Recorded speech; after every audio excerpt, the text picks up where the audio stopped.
last year I wrote off over $300,000. That is money that after I'd already made adjustments to invoices, after everything else, this was money that I fully anticipated that we were going to receive, get from the client, that never materialized. So what I was forced to do was somehow figure out a way to keep everything going, keep everyone positive. That was the other thing I really struggled with, is how do you keep a positive attitude with everyone and keep up morale when you're sort of know that the entity is struggling. You don't want to necessarily let everyone else know that the entity is struggling, because then they get scared. It was something that I had difficulty with, and it was also, before last year, I always felt as a business owner, and perhaps I said a number of times last year was very humbling for me. I never really reached out to a lot of other consultants, or did anything else. But I figured, I'm a lawyer, I'm pretty smart, I can run this business, and I pretty much realized that I was wrong. And you didn't have a board? Didn't have a board. Nobody to sound. Didn't have anything. My wife was very popular, or she really enjoyed telling me everything I was doing wrong. And she did that very, very well. And we're in the process of getting divorced now. So she now tells me that she was right about everything. So that's a whole other story if we want to have it. That's a bigger story. That's a bigger story. Different time. I thought you were going to say she was very supportive. That's why it's so funny. Sorry. Well, and I've talked with so many different entrepreneurs. One of the things that I am fortunate about with my job is that I really get to talk with entrepreneurs, and a lot of entrepreneurs that are successful and successful business owners. They always say, my wife has been very supportive. She's there to help me. She understands some of the long hours, and understands some of the ups and downs. I didn't necessarily have that support structure. It's a different way of looking at things, Merritt. A woman can either complete the man or finish him off. Yeah. So it was very interesting in that regard. But one thing that I started doing last year is, I went through the Growth Coach program. I've been part of that. I've realized how important it is to be able to reach out to other business owners who are probably going through the exact same experience and get advice from them. You realize that you're not out there alone. Oh, really? So anyway, I think that's one of the other takeaways is, as a business owner, do not try to do things yourself. And I found it so important to reach out, have other business owners that you can spend time with, talk to about the different issues that you have going on. I know Vistas Hatchet, there's the Executive Peer Forum, there's EO, there's a number of organizations that have sort of peer groups that I think can be very valuable. So where we are today is cash flow is getting better and better. That's in part, I think, to the transition that we've done. I'm sort of proud that we're still in business, but more and more of our clients now are the government contractors, the larger clients that are measly $5,000–10,000 a month legal fees is just a bump for them.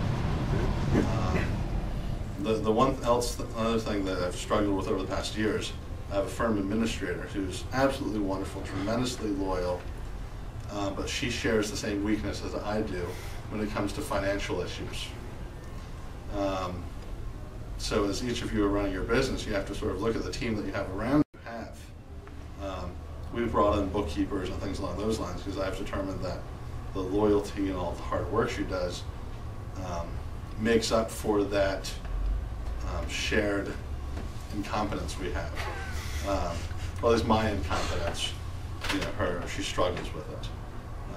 But I guess it's something else to think about. Something else that I've struggled with is, again, that loyalty to employees.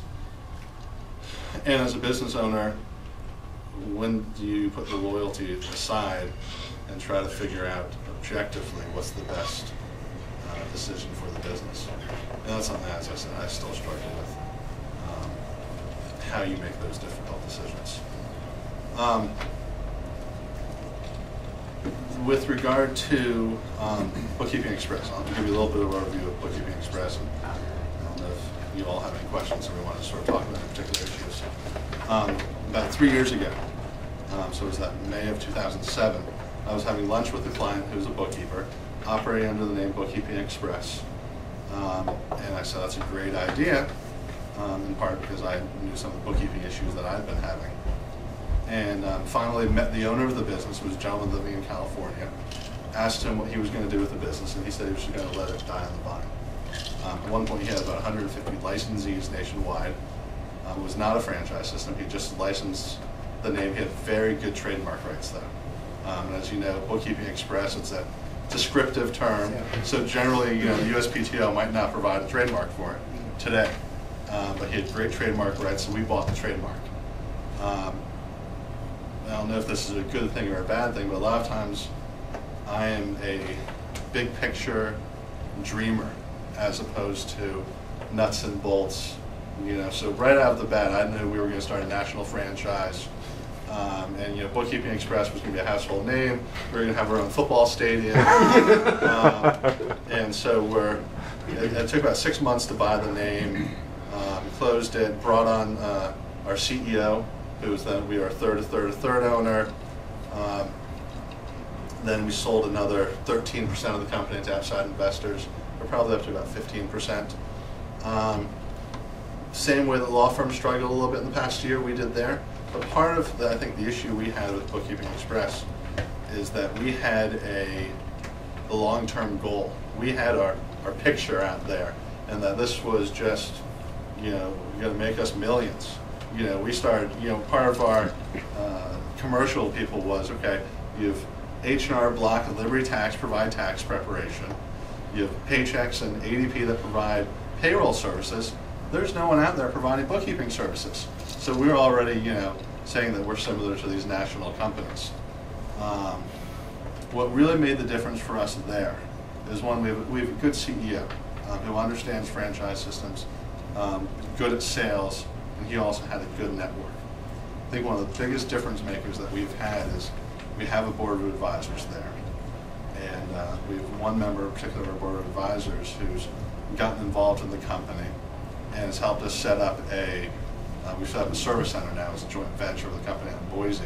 So we're starting to do bookkeeping for companies, CPA firms nationwide. But it was really through bringing in these other people, putting together this board of directors, board of advisors, and getting the outside help of sort of disinterested parties that have a financial interest but aren't there day in, day out to really help us out. Which is something else I think sort of, to the extent I can, I'd like to do for the law firm, for each of your businesses, think about is getting perspective from other individuals into your business is extremely beneficial.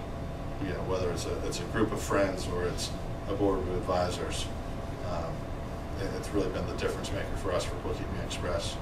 And hopefully within 5 years we will be a household name. I don't know if we'll get the football stadium, but I can keep dreaming. And the other thing is Bookkeeping Express. So I about 20+% interest in the national entity, and then I own Bookkeeping Express franchise rights in the entire DC metropolitan area. So going forward, if I don't have good bookkeeping for the law firm, it's just ridiculous. So I absolutely need to get that in shape and continue to work on it. So I've been told I have about 2 or 3 more minutes. So just finish up your comments in about 2 or 3 minutes, then we'll open up for Q&A.